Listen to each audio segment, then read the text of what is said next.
Welcome back to the channel. Happy October, happy first day of the third annual Ghouls and Goblins event, where all month long I will be discussing the horror genre. Horror movies all across the board, a little bit of everything, a little bit of entertainment out of your day. This is Dark Room Reviews. I'm Joel. I'm looking at 13 movies, 13 recommendations for you to watch all throughout the month of October. If you want, give this video a thumbs up. First up, we have John Landis's 1980s The American Werewolf in London. I'm obsessed with this movie. It's a horror comedy, and it's damn spooky. There are dream sequences in here that are frightening. They're the best parts about this movie. You care about the main character, got attacked by a werewolf, and we see his transformation. Yeah, kicking off this list with a instant werewolf classic. Of course, I gotta go with an Evil Dead film, Evil Dead 2. Now, I added this one to the list because I still don't own the OG original Evil Dead film, which I would love to own. If you have a copy, if you have an extra copy, message me on Instagram. I want it. But let's talk about this little film a little bit. Bruce Campbell's back once again as Ash Williams. He's got a new girlfriend. He takes this girl to this spooky cabin. Now, all hell breaks loose eventually, but let me tell you, the fall vibes are there. The location of this cabin screams autumn.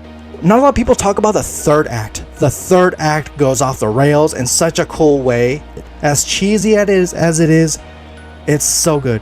One that doesn't get talked about these days, and it is a Blumhouse production film, Freaky. This brings the slasher vibes. It is a Friday the 13th Jason-esque film for the today's Gen Z generation. It's light on the humor. It's like the director Christopher Landon took this movie seriously, a horror version of Freaky Friday, and it's so clever. We have a found footage film. I hear no one talking about this film. I actually caught this in theaters when it was out, and it is called The Gallows. It is about a group of high schoolers who plan this haunting investigation in their actual high school, because in the 90s there was an incident that took place at this school. A student hung himself. If you haven't seen this movie, it's bound to give you the creeps. Next up, I think we've gotten to a point where this franchise, this particular movie has been talked about to death. It's Ghostbusters. I respect these films for what they brought, but nonetheless, Ghostbusters is very popular, especially around Halloween time. So the past couple of years, this has gotten some popularity, and I'm glad it has. Jennifer's Body. This is a very interesting movie because we have Megan Fox, Amanda Seyfried, two high school girls. One of them happens to be kidnapped and sacrificed by this local rock band, and eventually she comes back from the dead, but she's not herself. She is possessed. She is this monster that needs to feed, and Amanda Seyfried is her best friend, and the two are total opposites throughout the movie, and it's sexual, visceral, demands your attention. It is, I think the commentary in this movie is like a femme fatale feminism, but nonetheless it doesn't shy away from all the blood and guts and whatnot. Next up, we have a little 90s film, Kevin Bacon in Stir of Echoes. This is about a man who gets hypnotized and something is unlocked. His mind gets unlocked to the point where he sees ghosts. He has these intense visions, and it turns into a murder mystery that he is determined to solve. And along the way, we see, ghostly figures throughout this house. He is convinced that his house, there's a ghost in his house, and he's determined to figure out what the heck is going on. Without giving too much away, this is a hell of a movie. I've heard of it. It started out as a creepypasta, Slender Man. Now, hear me out. Check out this premise. It's about a group of high school friends. They one night have a sleepover. They go on the internet. They hear about this popular trend that's going on about looking up this specific website, and you watch the footage on this website, and it will haunt you. And these girls get freaked out and you're watching this thing along with them on their laptop, and soon enough they get picked off one by this entity known as Slender Man. It's freaky. It is, guys.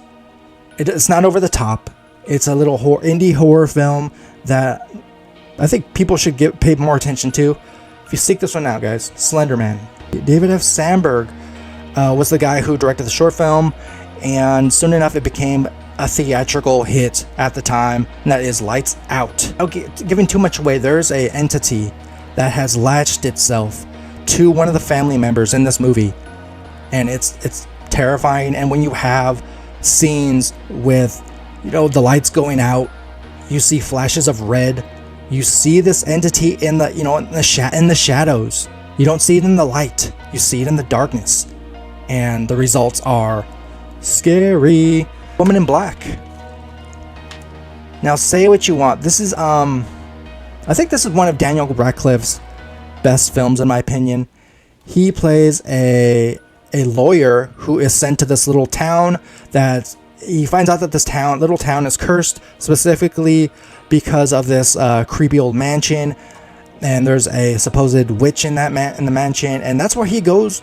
He ends up in that particular place to do work as a lawyer.